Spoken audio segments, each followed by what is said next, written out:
मैं सहायक आचार्य पूनम साहू और मैं श्रीमती रुक्मणी गेंदे आप सभी को जय मसीह की। आज की ऑनलाइन रविवारी आराधना परमेश्वर पिता, परमेश्वर पुत्र और पवित्र आत्मा के नाम से प्रारंभ करते हैं। आमीन। प्रारंभ की प्रार्थना में अगुवाई करेंगे अमन कुर्रे, जटामासी कॉलेज ग्रुप से।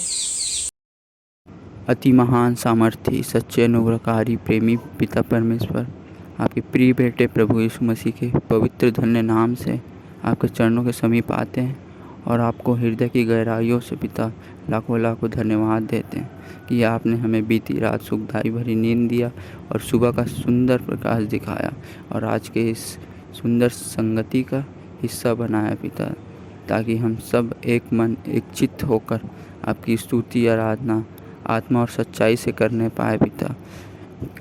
धन्यवाद देते हैं पिता, जितने आ गए हैं जो मार्ग में हैं पिता, उनको आप समय पर लेके आए पिता। होने दीजिएगा पिता, आज जो भी कार्यक्रम हम बच्चों और शिक्षकों की सहायता से आयोजित किया गया है वो आपको ग्रहण योग्य होने पाए पिता। होने दीजिएगा, हमारा चलना फिरना सब आपको भावने योग्य होने पाए पिता। हर एक बातों के लिए आपको धन्यवाद देते हैं। आप बड़े हम घटे पिता, सारा गौरव महिमा आदर आप ही को देते हुए छोटी सी विनती प्रार्थना प्रभु यीशु मसीह के मधुर मीठे वचनों के से मांग लेता हूँ पिता। आमीन। आइए प्रभु की महिमा में कुछ गीतों को गा लेंगे। आइए प्रभु की महिमा में स्तुति के गीत से 251 नंबर गा लेंगे, जिसके बोल हैं, आज का दिन यहोवा ने बनाया है, हम इसमें आनंदित हो।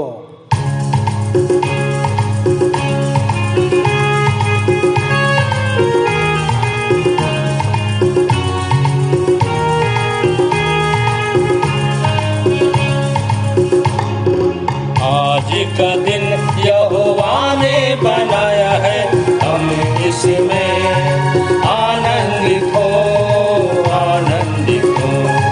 आज का दिन यहोवा ने बनाया है, हम इसमें आनंदित हो, आनंदित हो। प्रभु को महिमा मिले, चाहे हो मेरा अपमान, महिमा मिले, चाहे हो मेरा अपमान। वह बढ़े मैं घटूं, रहे किसी का ध्यान। वह बढ़े मैं घटूं, रहे किसी का ध्यान। आज का दिन यहोवा ने बनाया है, इसमें आनंदित हो, आनंदित हो। आज का दिन यहोवा ने बनाया है, हम इसमें आनंदित हो, आनंदित हो। स्तुति प्रशंसा करें, क्यों ना कुछ होता रहे। स्तुति प्रशंसा करें, होता रहे, उसको हम भाते रहे, चाहे जहाँ भी रहे। उसको हम भाते रहे, चाहे जहाँ भी रहे। आज का दिन यहोवा ने बनाया है, हम इसमें आनंदित हो, आनंदित हो। आज का दिन यहोवा ने बनाया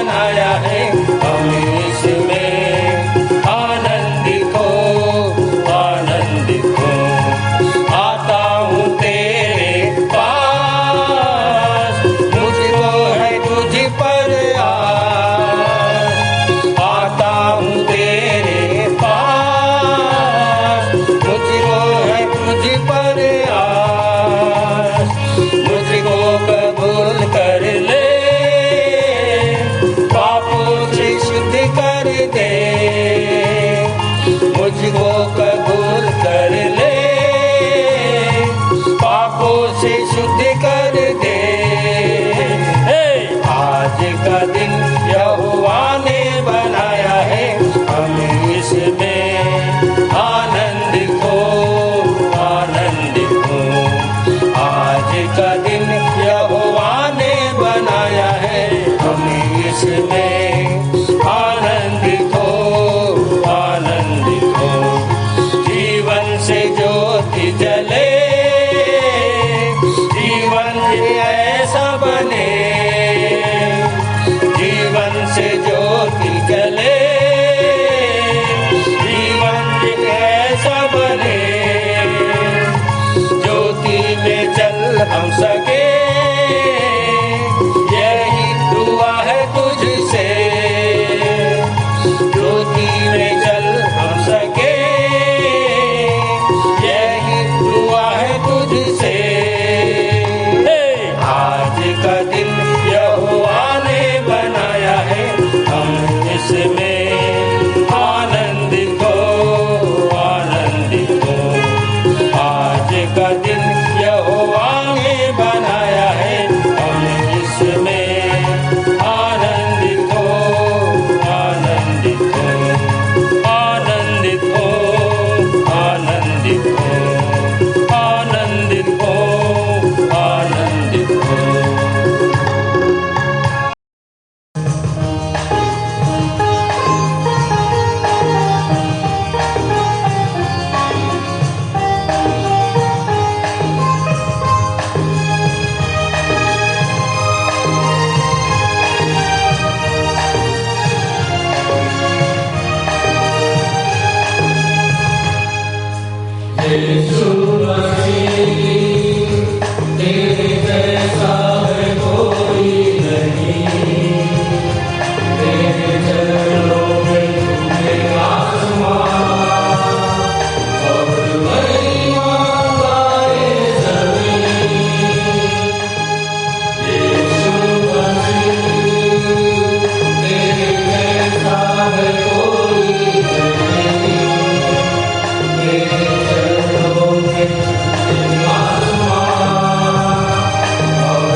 आओ हम यहोवा के लिए ऊंचे स्वर से गाएं, अपने उद्धार की चट्टान का जय जयकार करें। हम धन्यवाद करते हुए उसके सम्मुख आएं और भजन गाते हुए उसका जय जयकार करें, क्योंकि यहोवा महान ईश्वर है और सब देवताओं के ऊपर महान राजा है। ऐसे महान राजा की आराधना में हम जाएं। आइए मुख्य आराधना के प्रारंभ में हम एक गीत गा लेंगे। स्तुति के गीत से 107 नंबर, यीशु कैसा मित्र प्यारा। आइए हम परमेश्वर की महिमा के लिए एक गीत गा लेंगे। स्तुति के गीत से गीत का नंबर 107, यीशु कैसा प्यारा मित्र।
अब समय है कि हम उत्तरवादी पाठ में जाएं।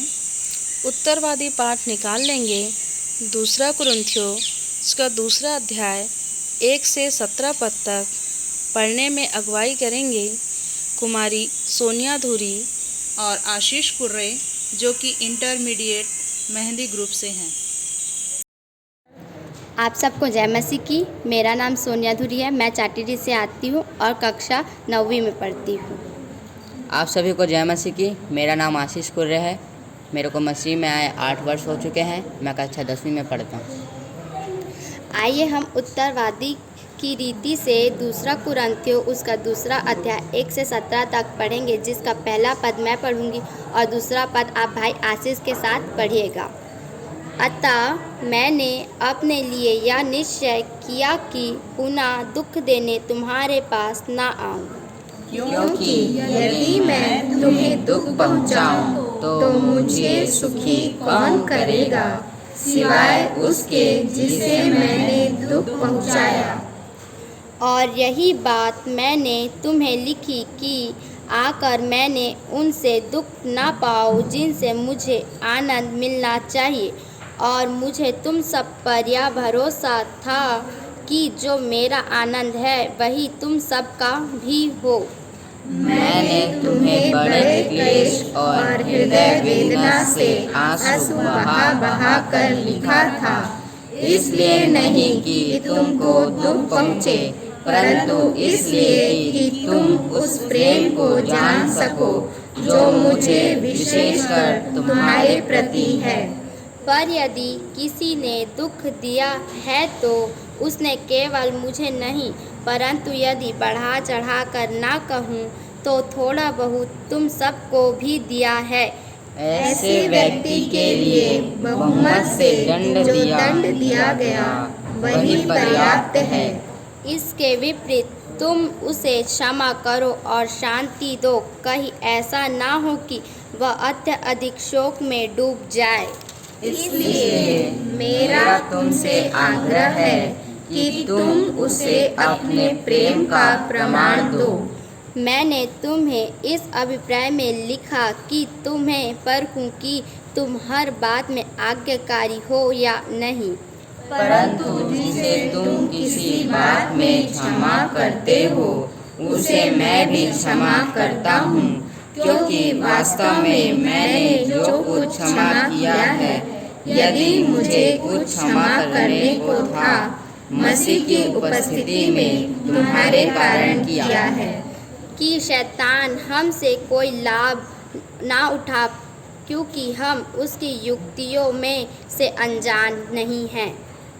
जब मैं मसीह का सुसमाचार सुनाने के लिए त्रोआस आया और प्रभु ने जब मेरे लिए द्वार खोला, तब अपने भाई तीतुस को ना पाकर मेरी आत्मा व्याकुल हो उठी। अतः उनसे विदा होकर मैं मैसिडोनिया की ओर बढ़ गया।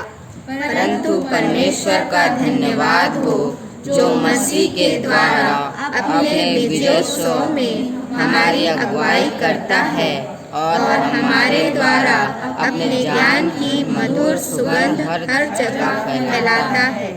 क्योंकि उद्धार पाने वाले और नाश होने वालों दोनों के लिए हम परमेश्वर के नियमित मसीह की सुगंध हैं। अर्थात एक निमित्त मरने के लिए मृत्यु की गंध और दूसरे के निमित्त जीवन पाने के लिए जीवन की सुगंध। भला इन बातों के योग्य कौन है? आइए हम आखिरी बात सब एक साथ मिलकर पढ़े। हम तो उन लोगों समान नहीं हैं जो परमेश्वर के वचन में हेरा फेरी करते हैं, परंतु हम मन की सच्चाई से परमेश्वर की ओर से और परमेश्वर की उपस्थिति जानकर मसीह में बोलते हैं। प्रभु यीशु मसीह के वचन के पढ़े व सुने जाने पे आशीष हो। आमीन।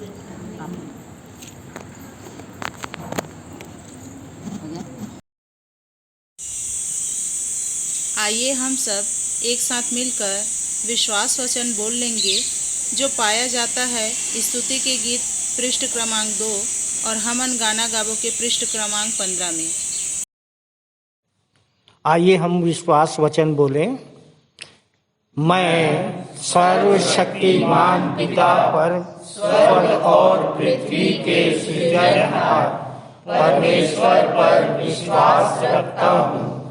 मैं उसके एकलौते पुत्र हमारे प्रभु यीशु मसीह पर, जो पवित्र आत्मा के सामर्थ के द्वारा कुमारी मरियम से जन्मा, जिसने पोंतियुस पिलातुस के राज्य में दुख उठाया, जो क्रूस पर टांगा गया और मारा गया, जो गाड़ा गया और अदृश्य लोक में पहुंचा और तीसरे दिन मृतकों में से फिर जी उठा, जो स्वर्ग पर चला गया और सर्वशक्तिमान पिता परमेश्वर के दाहिने हाथ विराजमान है और जीवितों और मृतकों का न्याय करने फिर आने वाला है। विश्वास रखता हूँ मैं पवित्र आत्मा पर, पवित्र सारी कलीसिया पर, संतों की संगति पर, देह के पुनरुत्थान पर, पापों की क्षमा पर और अनंत जीवन पर विश्वास रखता हूँ। आमीन। अब समय है सामान्य, सामाजिक एवं कलीसियाई प्रार्थना का। प्रार्थना में अगुवाई करेंगी कुमारी आस्था लहरे, कॉलेज जटामासी ग्रुप से। मेरा नाम आस्था लहरे है। मैं जटामासी ग्रुप कॉलेज से हूँ। आइए हम प्रारंभिक प्रार्थना में जाएं। हाथ जोड़ लें, आंख बंद कर लें, प्रभु में ध्यान लगाएंगे। महान दयालु सर्वशक्तिमान पिता परमेश्वर, हम एक बार फिर से आपके पवित्र चरणों के समीप आते हैं। धन्यवाद करते हैं प्रभु जी, बीते सप्ताह आपने हम सबको संभाल कर रखा। आपके इस पवित्र आराधनालय में पवित्र दास भक्तों की संगति में आते हैं, धन्यवाद देते हैं प्रभु जी। 10 दिवसीय अवकाशकालीन बाइबल स्कूल में आपने हमारी सहायता की। प्रार्थना करते हैं देश एवं समाज के अगुओं के लिए, शांतिपूर्व देश एवं समाज का संचालन कर सके।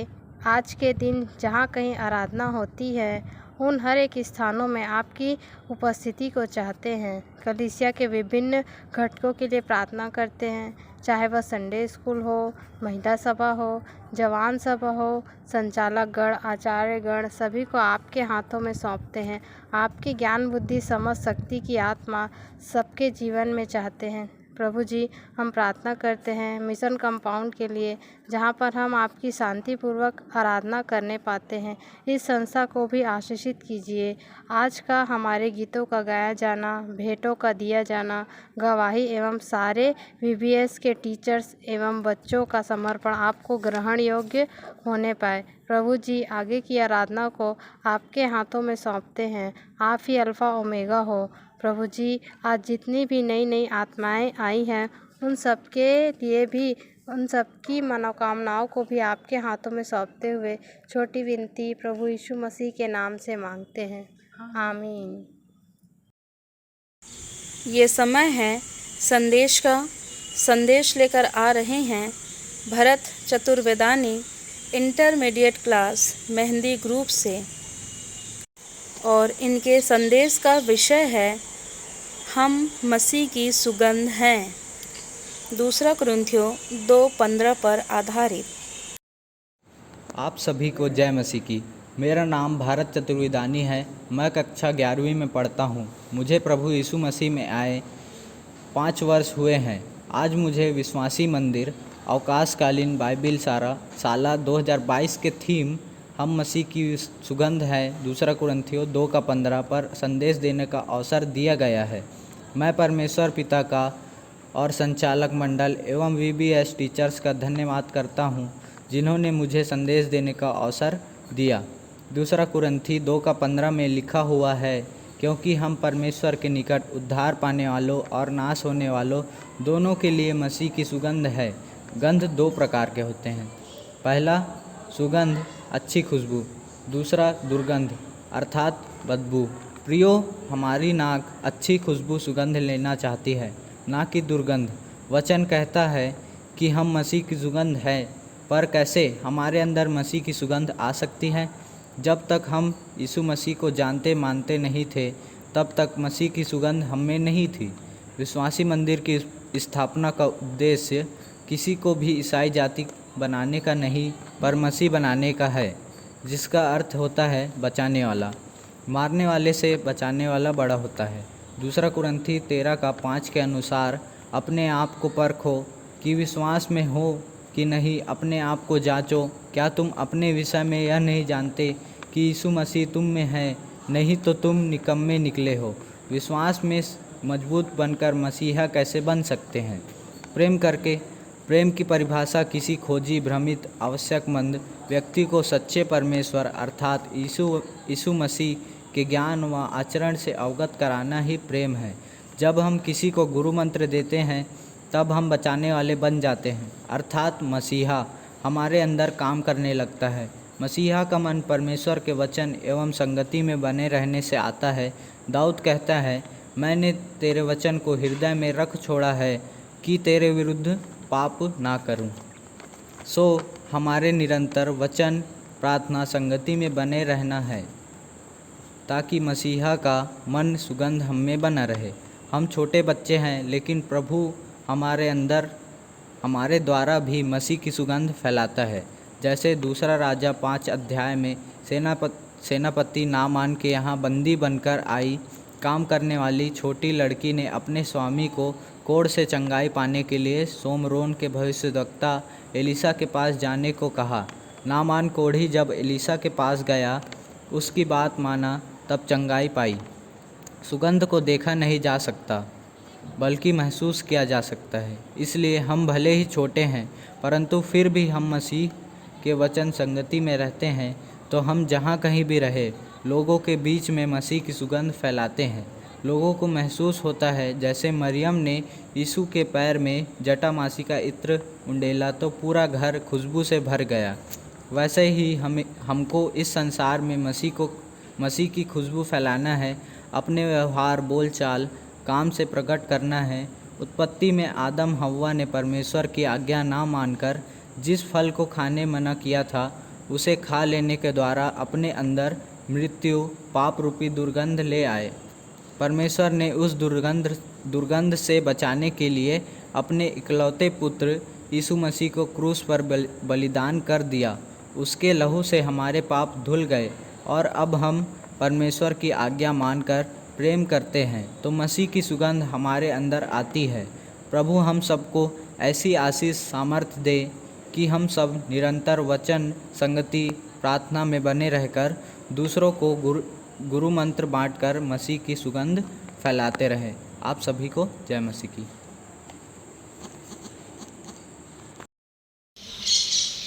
वचन में बने रहने पर मसीहा फैलाता है हमारे द्वारा सुगंध, ताकि ना आए हम में से संसारिकता की दुर्गंध। सुंदर व्यवहारिक संदेश के लिए भाई भरत चतुर्वेदानी को परमेश्वर बहुतायत से आशीष दे।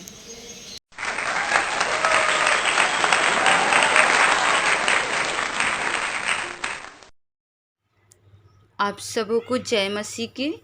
मेरा नाम श्रीमती प्रेमलता पटनायक है और सर्वप्रथम मैं उस जीवते और महान परमेश्वर का धन्यवाद देना चाहूँगी कि मुझे एक बार फिर से वचन बोलने का मौका मिला है। प्रियो, पिछले सप्ताह जो मुझे विषय दिया गया था वह प्रभु भोज पर आधारित है।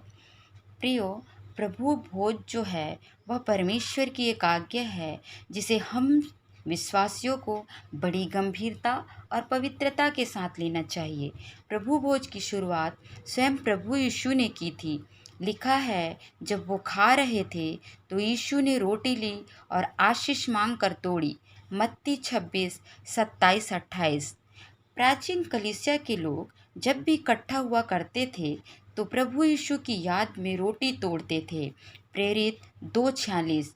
पहला कुरिन्थी 11:23-26। अगर हम इन आयतों को ध्यान से पढ़ें तो वहाँ लिखा है, मेरे स्मरण में यही किया करो। अर्थात हमें प्रभु भोज लेते समय किन किन बातों का स्मरण करना चाहिए, आइए हम देखते हैं। पहली बात प्रभु यीशु की पीड़ा पर विचार करें। प्रियो, अधिकतर यह होता है कि हम सिर्फ परमेश्वर की आशीषों पर ध्यान देते हैं। यीशु के दुखों का यदि विचार किया जाता है तो वह सिर्फ ईस्टर या गुड फ्राइडे का ही समय होता है। यही वह समय होता है जब हम मसीह यीशु के दुखों का वर्णन करते हैं। लेकिन वचन के अनुसार कहा गया है, जब कभी तुम इसे पियो तो मेरे स्मरण में अर्थात याद में यही किया करो। प्रियो, याद करें कि कैसे यीशु मसीह का मजाक बनाया गया था।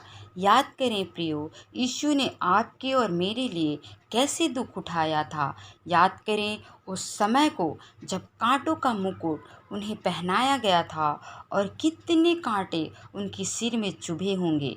प्रियो, याद करें कितने दर्दनाक होंगे वो कोड़े जो प्रभु यीशु ने के बदन पर आपके और मेरे लिए मारे गए थे। याद करें उस दर्द को जो उसे भाला मारने के समय हुआ होगा। और जब हम प्रभु भोज लेते हैं तो हमें इन बातों का स्मरण रखना चाहिए प्रियो, कि किस प्रकार प्रभु यीशु मसीह ने आपके लिए और मेरे लिए दुख सहा। प्रियो, अगली बार जब हम प्रभु भोज लेते हैं या उसमें सहभागी होते हैं तो थोड़ा रुकें, अपने मनों को शांत करें और विचार करें इन बातों को जो प्रभु ने हमारे लिए सही, और तब प्रभु की इस भोज में, इस मेज में सम्मिलित हों। दूसरी जो बात है, प्रभु भोज लेने से पहले पश्चाताप करें। जब हम प्रभु भोज लेते हैं तो ये हमारे लिए बिल्कुल सही समय होता है जब हम खुद भी अपने मन को जांच सकते हैं, और यह वह समय होता है जब हम गंभीरता से सोचते हैं कि हमने परमेश्वर के विरुद्ध में कुछ गलत बोल तो नहीं दिया, कुछ गलत कर तो नहीं दिया, कुछ हमसे पाप गुनाह तो नहीं होंगे। प्रियो, प्रेरित पौलुस ने गंभीरता से इस मुद्दे पर लिखा। उन्होंने कहा, पहला कुरिन्थी 11:27-28, हर एक मनुष्य जो अनुचित रीति से इस भोज में भाग लेता है वो प्रभु की देह और लहू का अपराधी ठहरेगा। इसलिए मनुष्य अपने आप को जांच ले और इस रीति से इस रोटी में से खाए और इस कटोरे में से पिए। तो यदि आप परमेश्वर की नज़रों में प्रभु भोज के समय अपराधी नहीं चाहते तो प्लीज़ अपने मन को जांच लें और प्रभु से अपनी देह, प्राण और आत्मा को पवित्र करने के लिए विनती करें कि हे प्रभु, मेरे प्राण, देह और आत्मा को शुद्ध करें।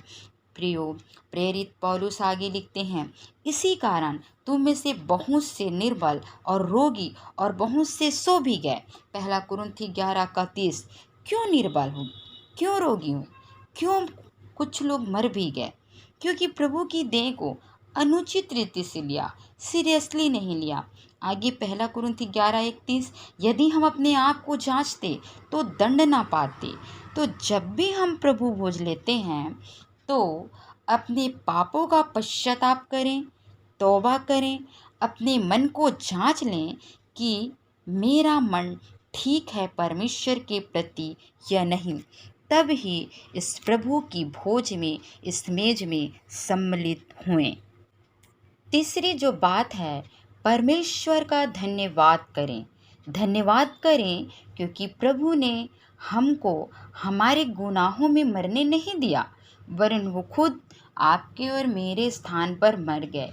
लिखा है रोमी 5:6-8, जब हम पापी ही थे तभी मसीह हमारे लिए मारा गया।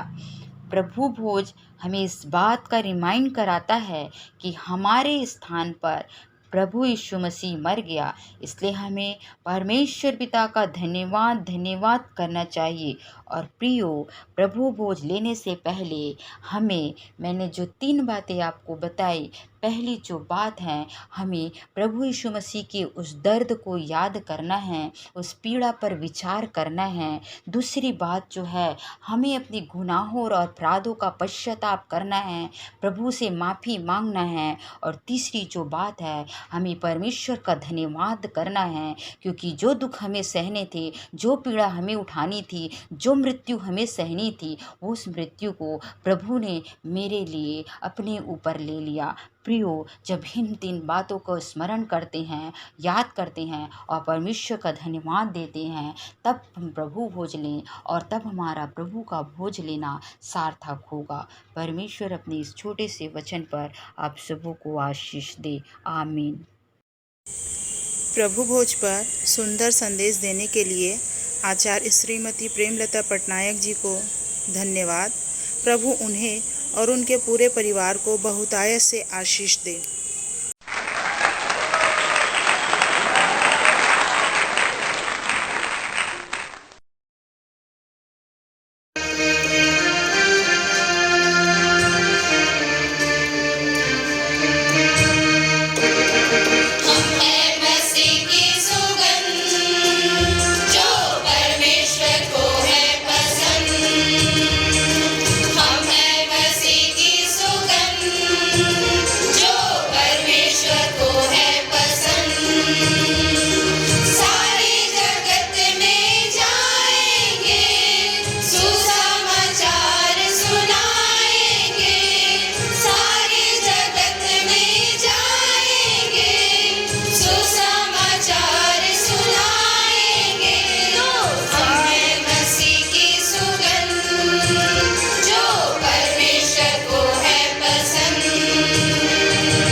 आप सबको जय मसीह की। मेरा नाम पलक गिंदले है। मैं केशा ग्रुप मिडिल क्लास से हूँ। आइए हम भेंट के लिए प्रार्थना करें। महान अनुग्रहकारी प्रेमी पिता परमेश्वर, एक बार फिर से आपके चरणों के समीप आते हैं। पिता, धन्यवाद देते हैं प्रभु जी, आप ही से प्राप्त आशीषों के अंश हम आपके सम्मुख लाए हैं। प्रभु, आप अपनी दया से इस खुली भेंट और धन्यवादी भेंटों को ग्रहण कीजिए और मंदिर के कार्यों में खर्च करने की समझ, बुद्धि, ज्ञान की आत्मा की दीजिए प्रभु जी, और हम सबको मौद्रिक मानसिकता से बचाना प्रभु। इससे बढ़कर हम अपने आप को जीवित, पवित्र और भावता हुआ बलिदान करके चढ़ा सके। आगे की शेष आराधना को आपके हाथों में सौंपते हुए इस छोटी सी विनती को प्रभु यीशु मसीह के नाम से मांग लेते हैं, आमीन। ये समय है सूचना का और हम सूचनाओं से अवगत होंगे हमारे मंदिर के मुख्य आचार्य R.K. सोनवानी जी के द्वारा। आइए 29/5/2022 की रविवारी आराधना के लिए आप लोगों को सूचित कर दूं। संचालन सहायक आचार्य भाई संतोष सोनवानी के द्वारा। आरंभ की प्रार्थना कुमारी दीपांजलि केवर्थ के द्वारा। उत्तरवादी पाठ लूका 8 अध्याय 4 से 21 पद तक पढ़ लेंगे, जिसको पढ़ने में अगुवाई भाई सुधीर सूर्यवंशी करेंगे और कुमारी नेहा सूर्यवंशी के साथ हम सब उत्तर देंगे। सामान्य सामाजिक एवं पारिवारिक कलीसियाई प्रार्थना में अगुवाई सहायक आचार्य कुमारी सविता सिंह करेंगी। संदेश सहायक आचार्य भाई मनीराम निषाद के द्वारा, जिनका विषय है अद्भुत है परमेश्वर का न्याय। अद्भुत है परमेश्वर का न्याय, नहीं करता वो अन्याय। प्रेरितों काम 2:11 आप अपने संदेश के लिए ले सकते हैं। प्रभु भोज संचालन सहायक आचार्य भाई दीपक भोई के द्वारा, वो प्रभु भोज पर अपना संदेश देंगे। भेंट की प्रार्थना कुमारी शिवानी गंगावानी के द्वारा। मुख्य संदेश हम अपने संचालक जी से उत्तरवादी पाठ पर सुन लेते हैं।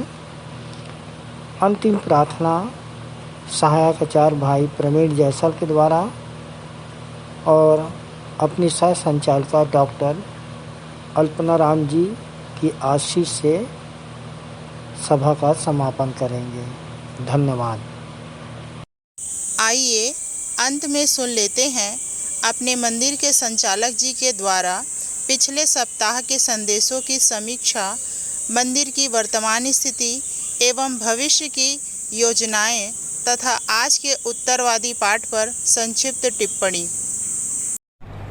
सबको जय मसीह की। परमेश्वर पिता का बहुत बहुत धन्यवाद करते हैं कि जीवन के इस मुकाम पड़ाव क्षण तक हम सब सुरक्षित पाए जाते हैं। मैं आशा करता हूँ कि आप भी प्रभु में आनंदित होंगे, और ये आनंद ये इसलिए भी है कि पिता परमेश्वर, जो हम जीवित परमेश्वर को जानते हैं, मानते हैं, और वो हमारी सुनकर हमारे मन को आनंदित करता है। और ऐसा ही उद्गार पिछले सप्ताह भाई हमारे सहायक आचार्य श्री रामेश्वर सिंह राठौर ने अपने विषय के साथ रखा था, और इनका विषय है परमेश्वर पर न करें शक, क्योंकि उसे मालूम है हमें क्या है आवश्यक। मत्ती 6:25 से 30 के बीच इनका संदेश था। भाई ने सुंदर गवाही के साथ अपने संदेश का प्रारंभ किया, और प्रियो, निरंतर हमको उसकी गवाही देना है, और जो सच्ची गवाही है कि भाई बहुत कर्ज में किसी को कर्ज दिए थे और वो पैसा नहीं मिल पा रहा था, और कैसे वो इस मंदिर तक अनायास आ गए और प्रार्थना की गई और उनका काम बना। और भाई जिस संदेश को उन्होंने सुना उसमें उनको ऐसा एहसास हुआ कि ये सर्व धर्म स्वभाव का संदेश है। सुप्रियो, हम बड़े खुल करके संदेशों को देते हैं और उसमें जरा जो और हमारी विचारधारा संकीर्ण नैरो माइंडेड नहीं होती। बृहद रूप से हम दूसरे धर्म के शास्त्रों का भी जिक्र करते हैं और उनमें से जो अच्छी बातें हैं उनको लेते हैं और उसी का प्रभाव इस भाई पे पड़ा और उसने बड़े आनंद के साथ उन शब्दों को स्वीकार किया जिसमें हम कहते हैं परहित सरिस धर्म नहीं भाई, पर पीड़ा सही नहीं अतिमाई। और जिसका व्यवहारिक जो अर्थ है वो यही है कि हमको दूसरों को की पीड़ा को हारने का उपाय करना चाहिए, रास्ता बताना चाहिए। अब ये किस शास्त्र से लिया गया और किन लोग ये बोलते हैं और हम नहीं बोलते, ऐसी संकीर्ण विचारधारा से हम फंस के नहीं रह जाते। और भाई ने आज जिस विषय को लिया उसकी कुछ पंक्तियां मैं पढ़ना चाहूँगा। मत्ती 6:31 से, इसलिए तुम चिंता करके यह न कहना कि हम क्या खाएंगे या क्या पिएंगे या क्या पहनेंगे, क्योंकि अन्य जाति इन सब वस्तुओं की खोज में रहते हैं और तुम्हारा स्वर्गीय पिता जानता है कि तुम्हें ये सब वस्तुएं चाहिए। इसलिए पहले तुम उसके धर्म और राज्य की खोज करो तो ये सब वस्तुएं भी तुम्हें मिल जाएंगी। और भाई ने समझाया कि हम में से कौन चिंता नहीं करता। वास्तव में व्यवहारिक रूप से देखा जाए मेरे प्रियो तो हम चिंताओं में डूबे ही रहते हैं, परंतु अगर इस समस्याओं का निराकरण हमारे दिल दिमाग में नहीं हो पाएगा, जैसे अक्सर मैं कहता हूँ कि मानव मस्तिष्क में उठते हुए ज्वार भाटे जब तक उन्मुख प्रवाह नहीं प्राप्त कर लेते शांत नहीं होते हैं। और इसलिए समस्याओं के कारण लोग सुसाइड कर लेते हैं, आत्महत्या कर लेते हैं। और इसलिए शक एक ऐसी बीमारी है जिसका कोई इलाज नहीं है। रोटी कपड़ा मकान की चिंता में न डूबे रहें और अन्य जाति की तरह इसकी चिंता न करते रहें, ऐसे भाई ने समझाया। और उसका विषय था परमेश्वर पर न करे शक, क्योंकि उसे मालूम है हमें क्या क्या है आवश्यक। भाई ने बहुत सुंदर संदेश दिया, पर मैं भाई को कहना चाहूँगा, भाई इतना धीरे बोलते हैं और रुक रुक के बोलते हैं कि ऐसा लगता है जल्दी से आपको झंझोड़ा जाए कि आप जरा जोर से बोलें, नहीं तो लोरी जैसा लगता है कि कहीं नींद ना आ जाए। सो इस बात का विशेष ध्यान रखेंगे कि आपकी बुलंद आवाज़ आना चाहिए।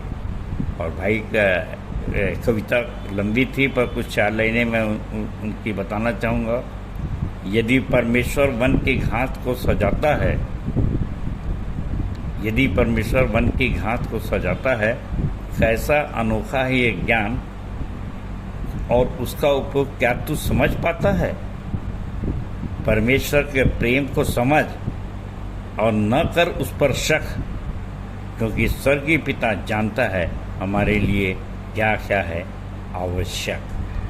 भाई को सुंदर संदेश के लिए परमेश्वर बहुत बहुत बहुत आशीष दे। धन्यवाद। हमारे पास दूसरा संदेश भी लाई थी हमारी सहायक सह आचार्य श्रीमती आरती करोसिया, और बहन ने प्रभु भोज पर बहुत सुंदर संदेश दिया।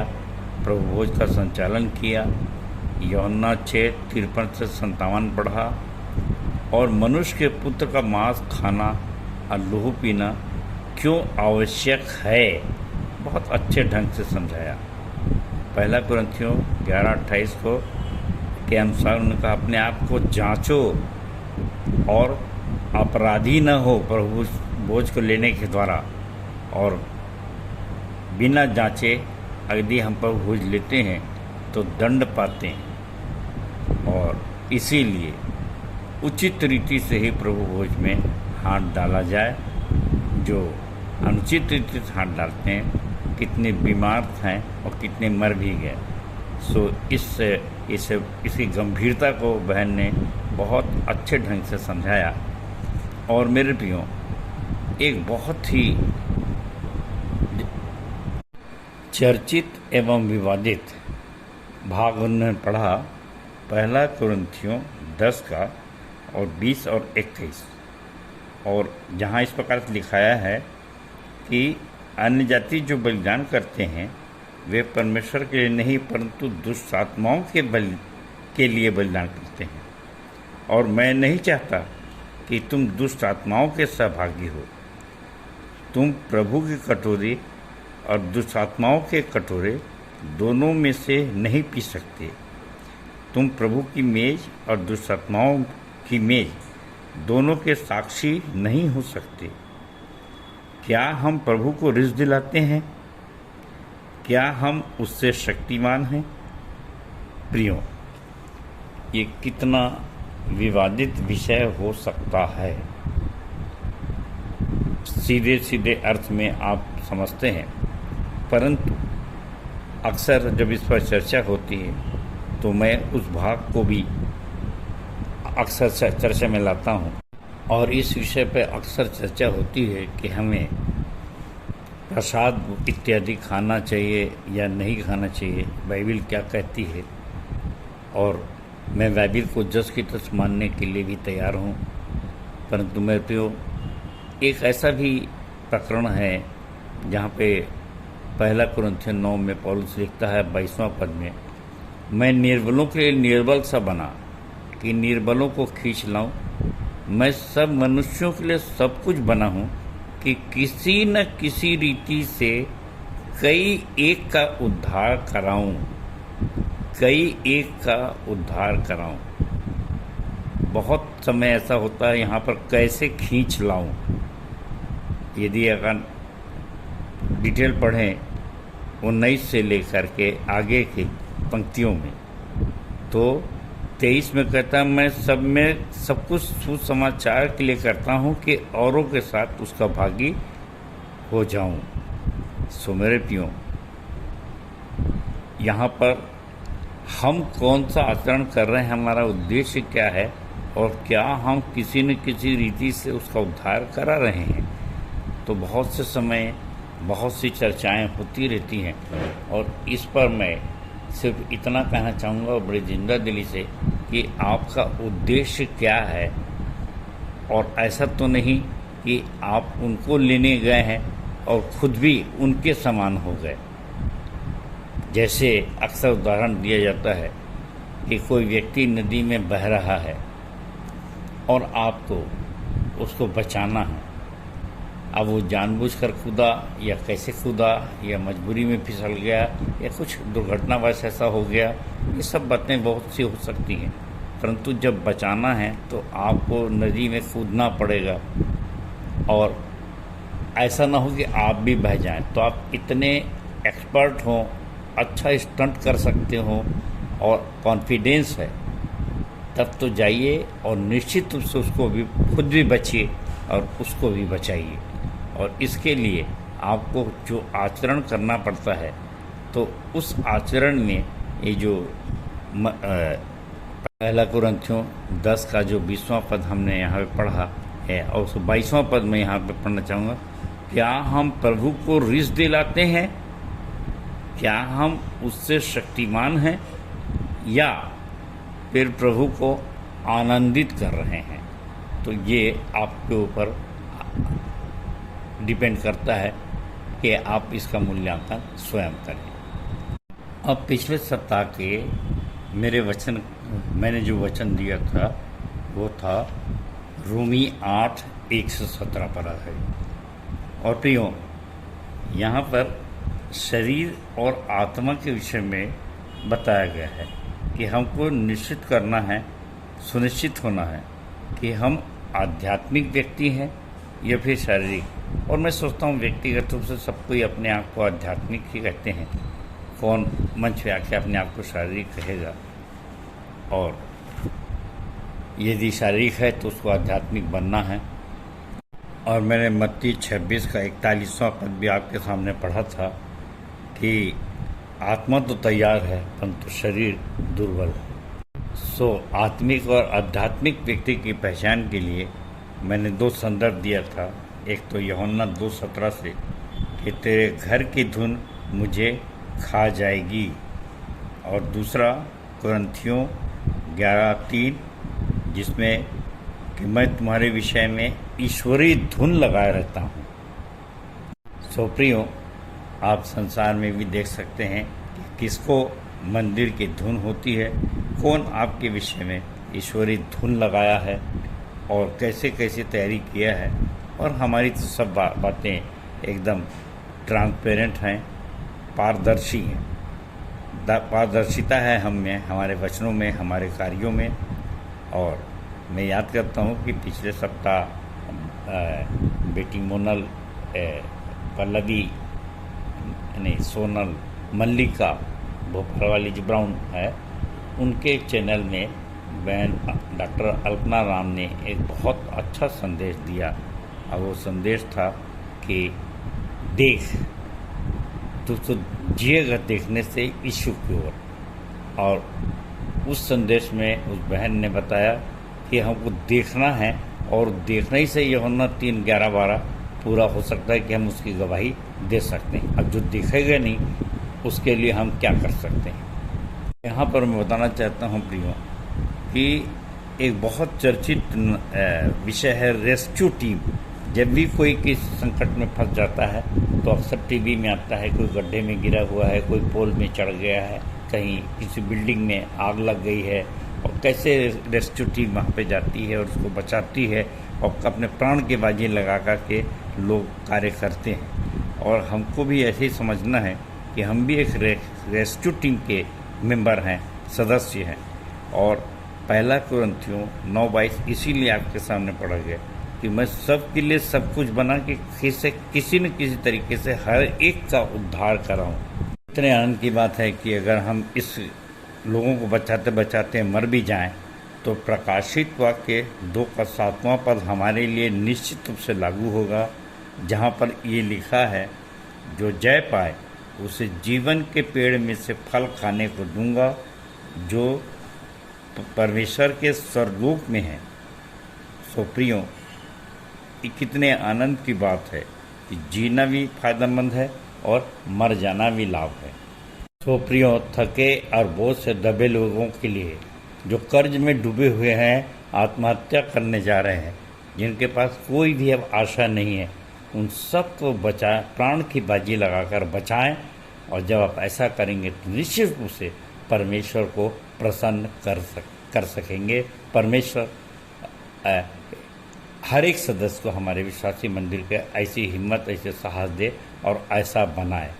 अब अपन जा रहे हैं आज के उत्तरवादी पाठ पर मनन करने के लिए, तो मेरे साथ आप सब निकाल लें 2 कुरिन्थियों 2:1-17। तो 2 कुरिन्थियों 2:1-17 पद हमारे साथ है, और मैं आपके सामने से कुछ पंक्तियाँ पढ़ रहा हूँ, जहाँ इस प्रकार से लिखा है, अतः मैंने अपने लिए यह निश्चय किया कि पुनः दुख देने तुम्हारे पास ना आऊँ, क्योंकि यदि मैं तुम्हें दुख पहुँचाऊँ तो मुझे सुखी कौन करेगा सिवाय उसके जिसे मैंने दुख पहुँचाया। और यही बात मैंने तुम्हें लिखी कि आकर मैं उनसे दुख ना पाऊँ जिनसे मुझे आनंद मिलना चाहिए। और मुझे तुम सब पर यह भरोसा था कि जो मेरा आनंद है वही तुम सब का भी हो।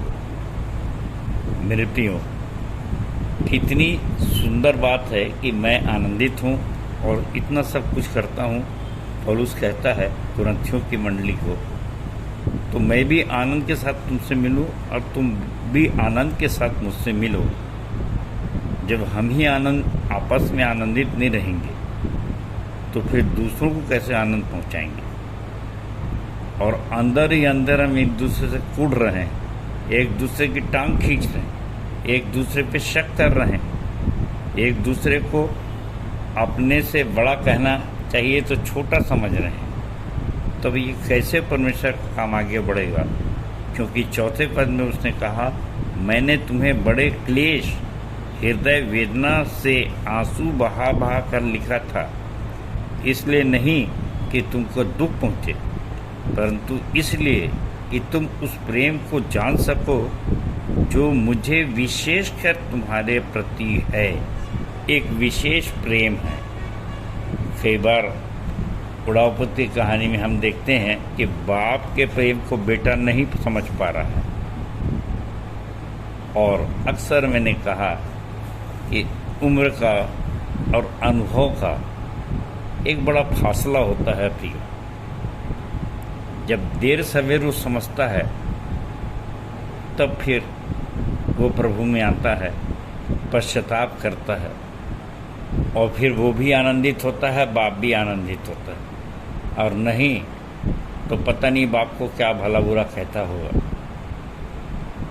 सो मेरे प्रियो, हमारे लिए भी पौलुस यहाँ पे एक शिक्षा छोड़ रहा है, और इसी श्रृंखला में पौलुस 8वें और 9वें पद में ये समझाना चाहता है, जहाँ लिखा है, इस कारण मैं तुमसे विनती करता हूँ, मैं तुमसे विनती करता हूँ कि उसको जिसको आपने दुख पहुँचाया है उसको अपने प्रेम का प्रमाण दो।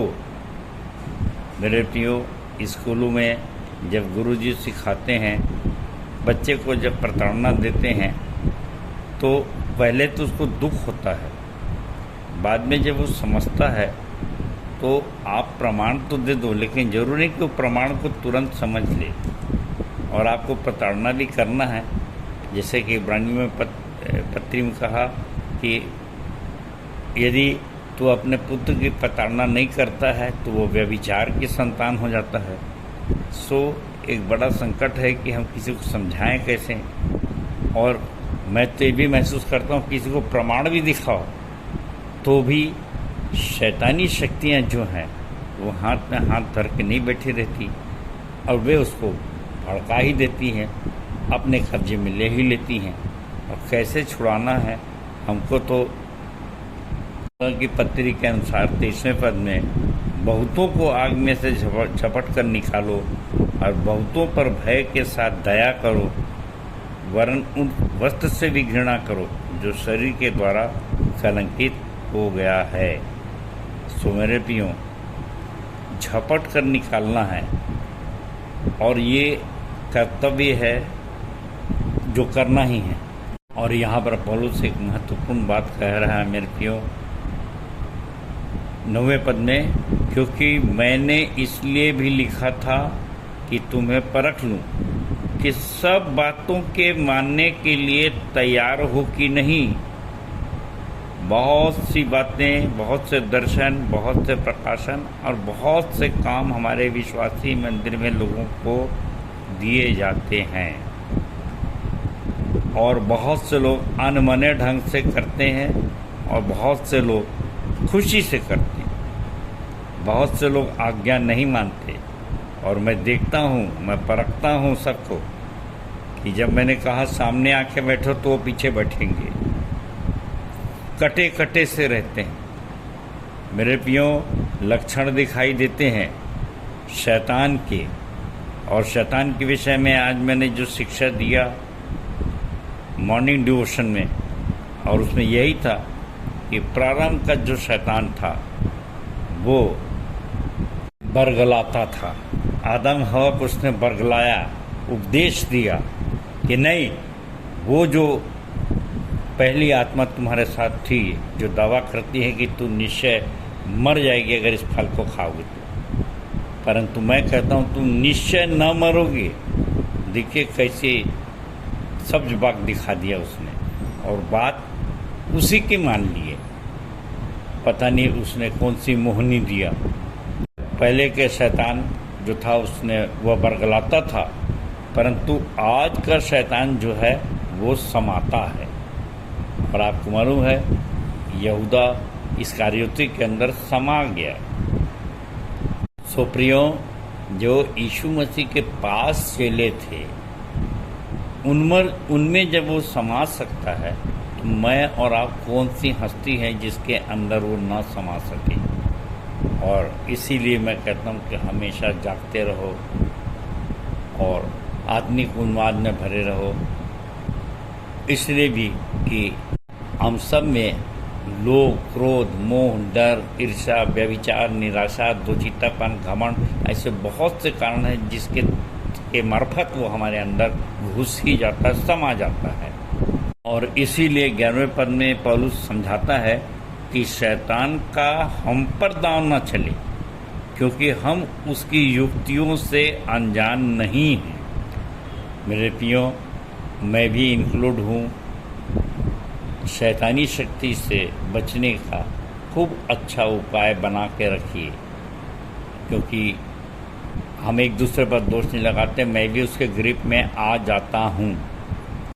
प्रियो, शैतान सवेरे से शाम तक, जैसे लिखा है, स्वर्गदूतों जैसा उज्ज्वल रूप धारण करता है, भूखे शेर के मानी मुंह फैलाए बैठे रहता है, कब किसको फाड़ खाए। बहुत सारी युक्तियों को अपन जानते हैं, परंतु यहाँ पर मैं जिंदा दिली से गवाही देना चाहूँगा कि हमारे बीच में भी मंदिर का काम जब बहुत अच्छे से बढ़ता चला जाता है, और जैसा कि 14वें पद में लिखाया है, परंतु परमेश्वर का धन्यवाद हो जो मसीह में सदा हमको जय के उत्सव में लिए फिरता है और अपने ज्ञान की सुगंध हमारे द्वारा हर जगह फैलाता है।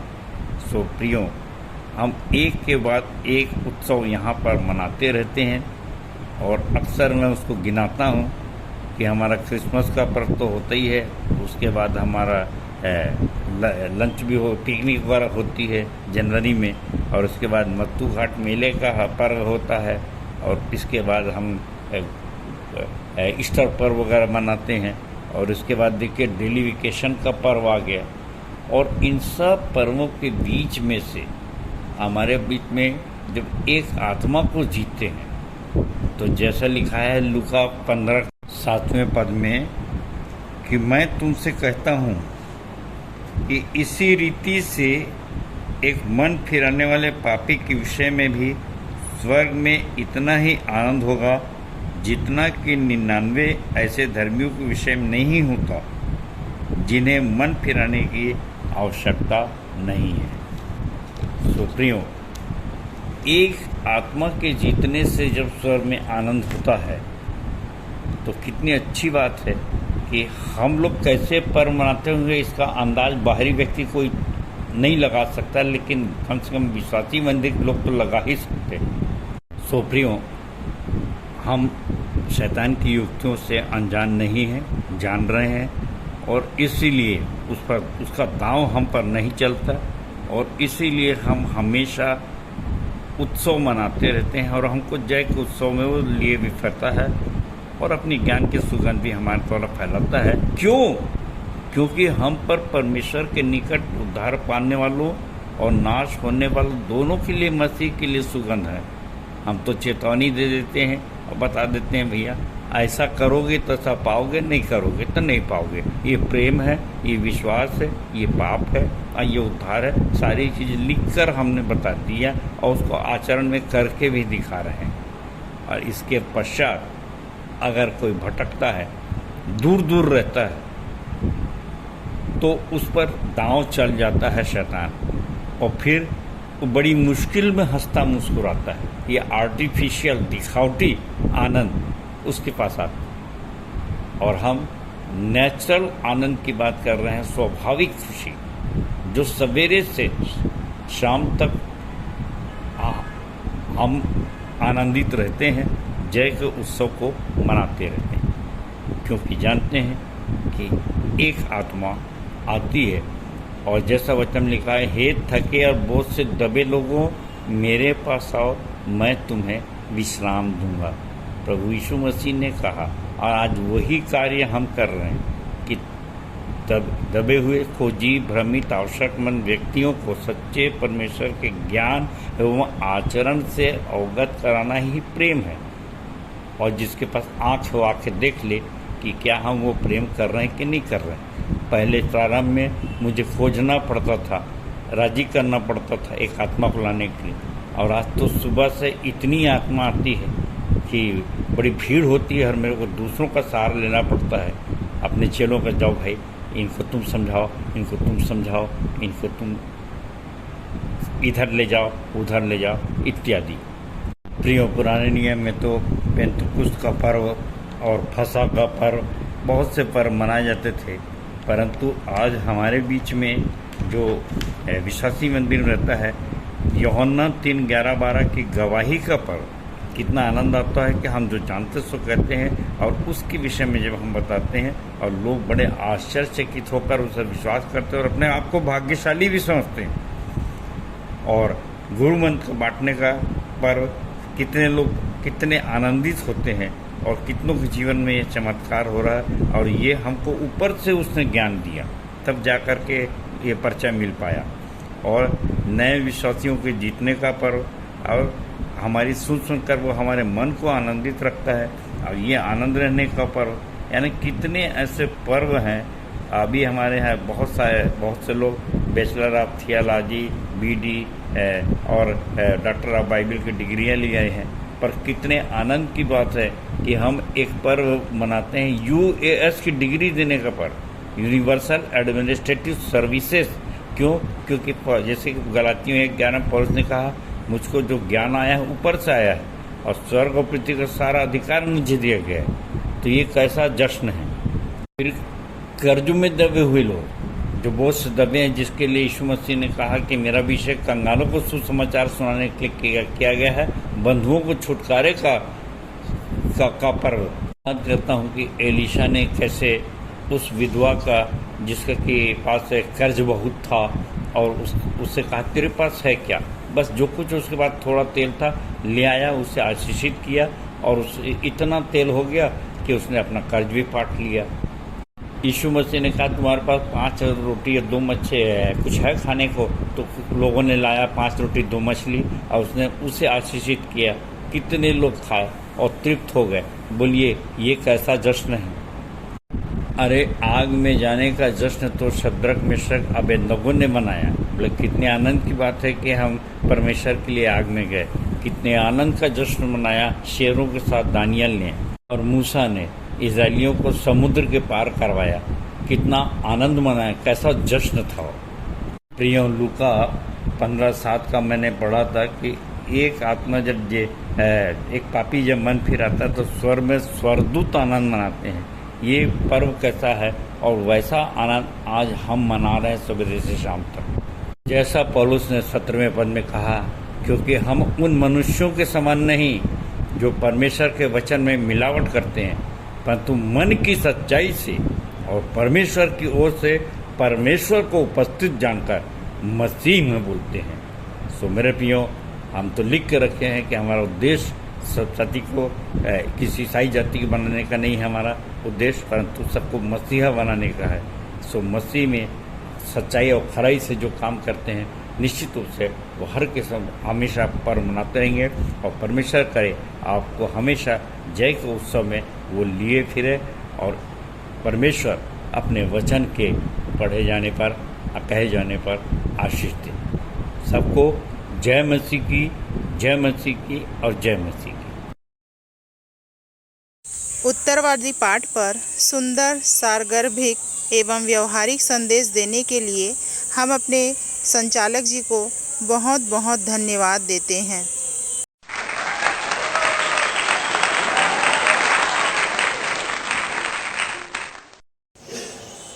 हम अपनी आराधना के अंतिम चरण में हैं। एक गीत गा लेंगे। अंतिम प्रार्थना Manas Ishwan Srivastava intermediate class Mehndi group के द्वारा एवं मंदिर की सह संचालिका श्रीमती अर्चना दास जी की आशीष से आज की आराधना को हम समाप्त करेंगे। आइए आराधना के अंत में हम अंतिम गीत गा लेंगे, जो हमन गाना गाबो से 41 नंबर मसीह बिना जीना बेकार है, वही मेरे जीवन का आधार है।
आप सबको जय मसीह की। मेरा नाम मानस ईशवांश श्रीवास्तव है। मैं कक्षा 10वीं केंद्रीय विद्यालय रायपुर का छात्र हूँ। आइए प्रार्थना में जाएंगे। सरों को झुकाएं, आंखें बंद करें और अपना ध्यान परमेश्वर की ओर लगाएं। VBS 2022 में आदि से लेकर अंत तक हमारे संग और साथ रहने वाले महान सामर्थी, कृपालु, दयालु, सर्वशक्तिमान पिता परमेश्वर एक बार फिर से आपके चरणों के समीप आते हैं और धन्यवाद देते हैं कि आपने हमें अब तक जीवित और सही सलामत रखा। बहुत ही आनंदित मन से हम परमेश्वर और संचालक गण का धन्यवाद करते हैं कि आज हम बच्चों को रविवारीय आराधना को संचालित करने का मौका दिया। एक बार फिर आपको धन्यवाद देते हैं इस सुंदर वेला के लिए और इस विश्राम दिन के लिए जो आपने हमें दिया कि हम आपकी आराधना के लिए एकत्रित हो सके हैं। जहाँ कहीं भी ऑनलाइन या ऑफलाइन माध्यम से आपकी आराधना होती है, उन्हें आप आशीषित कीजिए। विशेष रूप से धन्यवाद देते हैं कि आपने पिछले 10 दिनों में जो VBS हमने अटेंड किया, उसमें आप हमारे साथ रहे और सारी चीज़ों में आपकी अगुवाई रही। धन्यवाद देते हैं कि आज के सारे कार्यक्रम सफल रहे। पिछले 2 सालों से जो हम ऑफलाइन VBS नहीं कर पा रहे थे, पर इस साल हम अटेंड करने पाते हैं, इसके लिए भी हम आपका धन्यवाद करते हैं। धन्यवाद करते हैं संचालक गण का, सारे टीचर्स का, वॉलंटियर्स का और उन सब का जिन्होंने प्रत्यक्ष रूप से हमारे VBS को सफल बनाने में सहायता, अगुवाई और मदद की। हम सारे VBS के बच्चे इस प्रार्थना के माध्यम से परमेश्वर पिता का धन्यवाद करते हैं कि हमें इतने अच्छे टीचर्स और वॉलंटियर्स दिए। आने वाले वर्षों में भी ऐसी ही सहयोग और मदद हमें करते रहिएगा ताकि हम अपने भविष्य निर्माण में आगे बढ़ सकें। परमेश्वर पिता, जो कुछ हमने इस साल के VBS में सीखा, उसे हम अपने जीवन भर याद रखने वाले और उस पर चलने वाले हो सकें और हम बच्चे मसीह की सुगंध बनकर सारे जगत में फैलाने वाले हो सकें, ऐसी आपसे विनती है। प्रभु जी, हम प्रार्थना करते हैं कि आप हम बच्चों को ज्ञान, बुद्धि और समझ और स्वच्छंद मनोमस्तिष्क दीजिए और हमें अपने वचन में आगे बढ़ने की शक्ति दीजिए।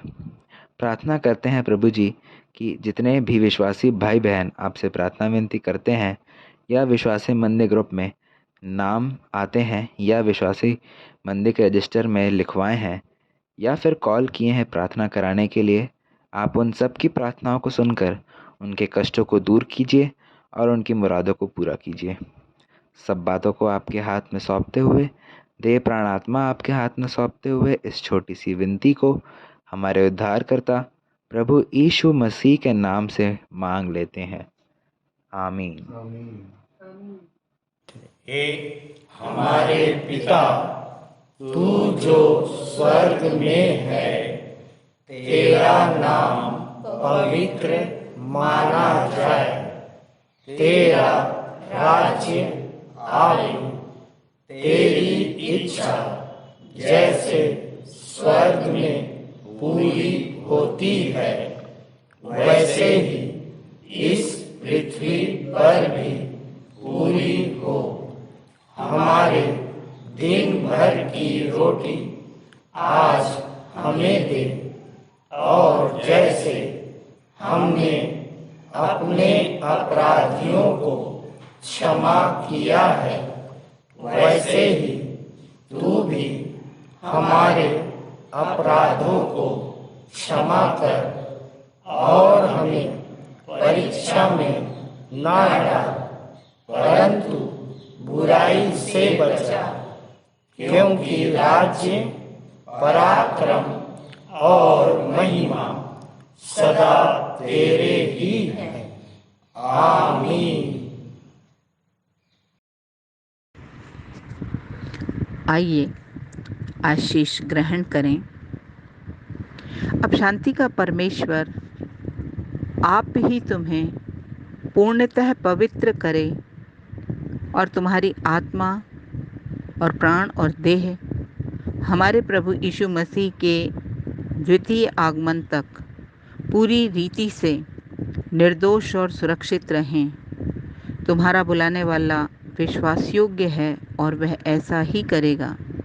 सो अब हमारे परमेश्वर पिता का प्रेम, प्रभु यीशु मसीह का अनुग्रह और पवित्र आत्मा की शांति व सहभागिता हम सब विश्वासियों के साथ आज से लेकर युगान युग होती रहे। आमीन।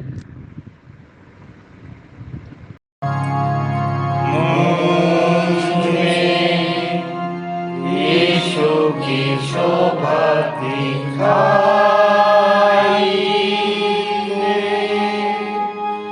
उसका अद्भुत प्यारा संगीत माता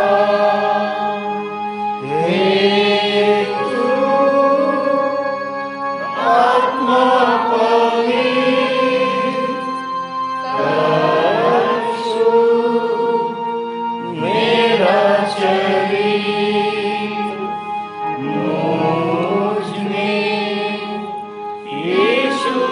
शोभा दिखाई दे। आमीन, आमीन। आप सबको जय मसीह की। जय मसीह की।